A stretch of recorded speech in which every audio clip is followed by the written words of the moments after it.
À la nouvelle des mages venus voir le roi des Juifs qui vient de naître, le roi Hérode fut troublé ou ému selon les traductions.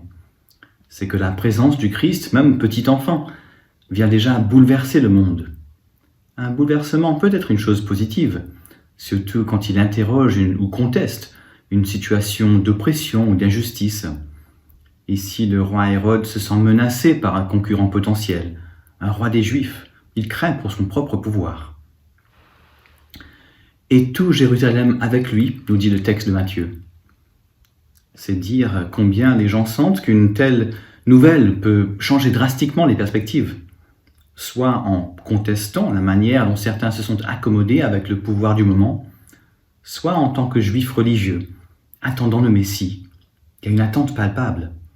Est-ce le Messie annoncé par les prophètes et tant attendu ?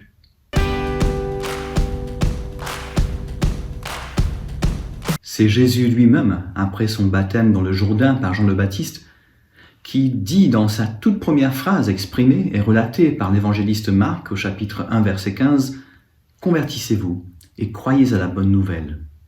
Et nous voyons dans la vie des premiers disciples, comme chez ceux qui rencontrent aujourd'hui le Christ vivant, que les vies et les cœurs sont conduits à vivre une conversion, à quitter certaines manières de voir ou de faire, de mettre au fond nos pas dans ceux de Jésus, et de le suivre de près. Et cela est source de joie profonde. La paix est un don de Dieu que les chrétiens demandent pour eux-mêmes et pour le monde. Dans un cheminement spirituel, une personne qui avance vers Dieu sera souvent conduite à faire l'expérience d'une paix profonde. Ainsi, les vagues, les troubles restent à la surface de la vie sans atteindre l'être qui communie profondément avec Dieu. Une personne habitée par la paix de Dieu et son désir de bâtir l'unité aura des occasions dans son quotidien d'être artisan de paix, dans ses rapports, dans ses relations avec les autres. Cela peut être dans sa famille, dans son lieu de travail ou d'études, dans son église ou entre les églises, ou encore entre les pays. Le respect, l'amour du prochain, nous permet d'avoir toujours le regard qui espère, imprégné de miséricorde, chercher à voir l'autre avec les yeux du Christ.